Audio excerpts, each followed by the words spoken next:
let's get to another interesting function, which is assignable section of the soundboard.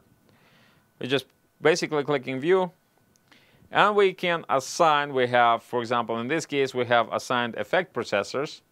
So, for example, first one, we're selecting the line of which we're going to be working with.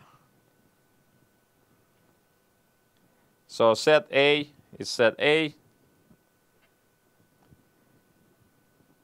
And then we can select it and edit it and change the encoder names and change which parameter of the effect processor or whatever we're going to select, which one we'll be editing over here. It could be assigned effects parameters, it could be assigned dynamics, sense, panorama, or any remote function or MIDI.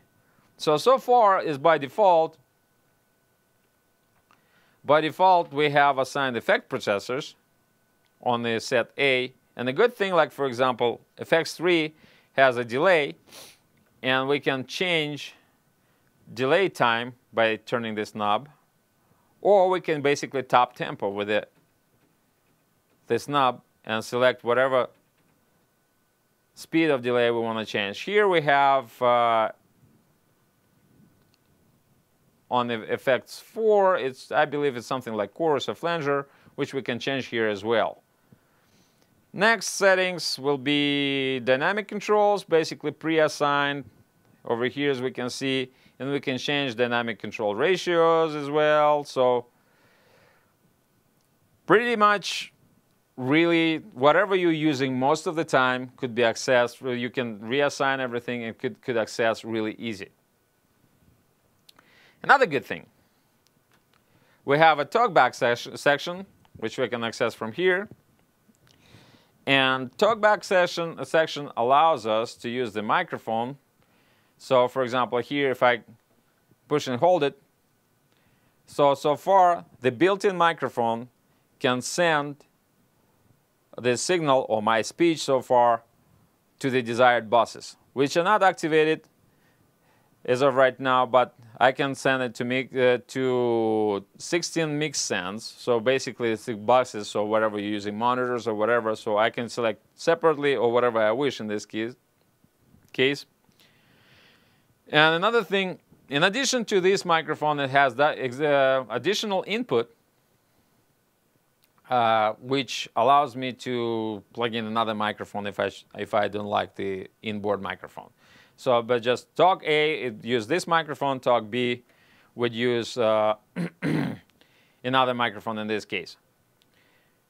So, and another, say what we left here with, we have here monitor control, which has separate XLR outputs as well as the 1/4-inch outputs, and we can basically just as usually sound engineers use the mono button, which allows me to pretty much control if there is a phasing problem, so I just split it and have the mono output for my monitors, or I can go -20 decibels, and actually dim as usual on the board goes -20, and here's made by default. Here you can change it and preset not only -20, you can make -30 down to -40 decibels, or you can go to 0, it's not going to change anything.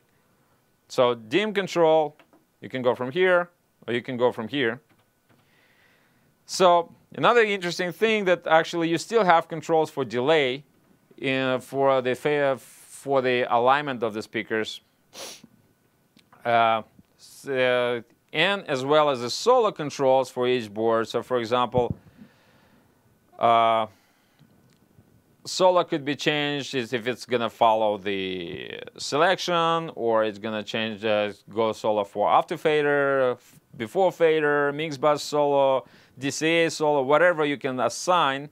And as well, you can assign the monitoring level. So basically, the options for solos is pretty good. So if I'm selecting the solo over here on one channel or another, and I switch it to another subgroup, I don't see what's going on, but I don't want to get to this channel. I'd basically go clear solo, and these